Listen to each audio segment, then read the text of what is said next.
नाशिकमध्ये राष्ट्रवादी काँग्रेसचे नेते रोहित पवार यांनी भाजप सरकारवर जोरदार टीका करत राज्यात भोंदूगिरी वाढल्याचा आरोप केलाय।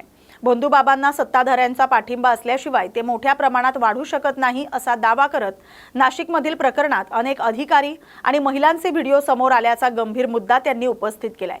तसंच महाराष्ट्रात गलिच्छ राजकारण सुरू असून ते थांबवण्याची गरज असल्याचंही ते म्हणालेत। डिलिमिटेशन कायद्यावरूनही त्यांनी सरकारवर निशाणा साधत लोकांना त्रास देणाऱ्या आंदोलनांऐवजी शेतकऱ्यांच्या प्रश्नांसाठी आंदोलन करावं असं आवाहन केलंय। दरम्यान भोंदूगिरीला प्रोत्साहन दिल्याचा आरोप करत भाजपच्या भूमिकेवर त्यांनी प्रश्नचिन्ह उपस्थित केलेत।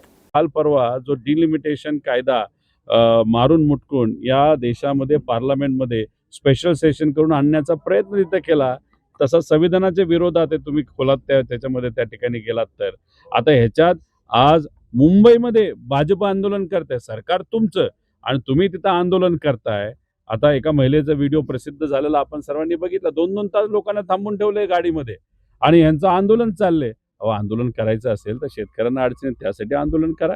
1 लाख कोटी रुपये गरिबाचे छोट्या कॉन्ट्रॅक्टरचे प्रलंबित आहेत, त्यासाठी तुम्ही आंदोलन करा। नोकऱ्या मिळत नाही त्यासाठी आंदोलन करा।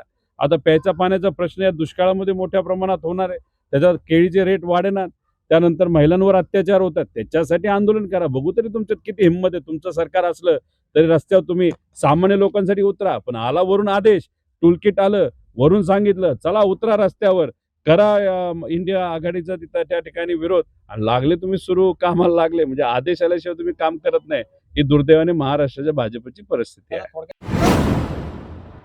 नवी मुंबई महानगरपालिकेत पुन्हा एकदा राजकीय संघर्ष उफाळून आलाय। भाजप नगरसेवकांकडून अतिरिक्त आयुक्तांना मूळ सेवेत पाठवण्याचा प्रस्ताव मांडण्यात जाणार आहे। मंत्री गणेश नाईक आणि एकनाथ शिंदे यांच्यातील वादाच्या पार्श्वभूमीवर शिंदेंच्या जवळ असलेल्या अधिकारी डॉक्टर राहुल गेठे यांचं कायम समावेशन रद्द करण्याची मागणी पुढे आली। भाजप नगरसेवक सूरज पाटील हे सभागृहात हा ठराव मांडणार आहेत। प्रतिनियुक्तीवरील अधिकाऱ्यांचं कायम समावेशन नियमबाह्य असल्याचा दावा त्यांनी केलाय। दरम्यान या प्रस्तावामुळे महापालिकेच्या महासभेत मोठा गोंधळ होण्याची शक्यता व्यक्त केली जाते। राजकीय संघर्ष आणखी तीव्र होण्याची चिन्ह आहेत। शासन नियम म्हणजे नगरविकास खात्याचा जी नियमावली आहे, प्रतिनियुक्तीवर आलेला अधिकारी हा एक कालावधीसाठी येतो आणि पुन्हा तो कालावधी संपल्यावर परत जात असतो।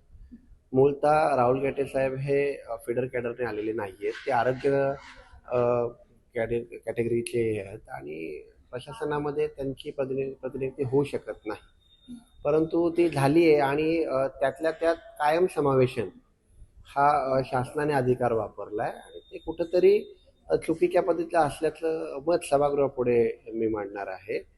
आणि त्यामुळं पुनश्च त्यांना त्यांच्या विभागात, कारण कसं राहुल गेटे साहेब हे आदरणीय तत्कालीन मुख्यमंत्र्यांचे ओएलटी राहिलेले आहेत, आताच्या उपमुख्यमंत्र्यांचे ओएलटी आहेत, म्हणजे त्यांचं व्यापक कार्य आहे। ते नवी मुंबईसारख्या कुठंच छोट्या क्षेत्रात कार्यरत आहे, मोठ्या क्षेत्रात महाराष्ट्रभरात कार्यरत आहेत।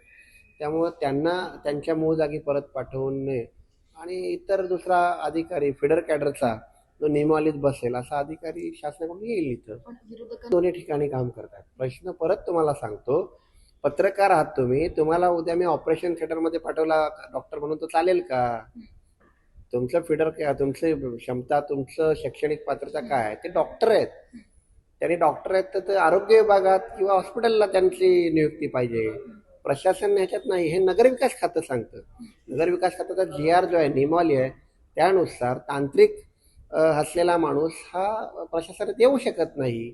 आम्ही नियमावलीचंच सांगतोय, आम्ही काय आमच्या मनात सांगत नाही। त्यामुळे इथं काही कुठं विरोधक आणि सत्ताधारी हा प्रकार नाही। इथं ज्या नियमावलीत महानगरपालिका चालते आणि नगरविकास खातं स्वतःच ते नियमावली पाठवलेलं त्यांनी, ते आमची काही तिथली वेगळी काय मागणी नाही, नियम पाळण्याची मागणी हा प्रकार। राहुल गेटे सक्षम अधिकारी आहेत, त्यांनी सेवा दिली, ठीक आहे।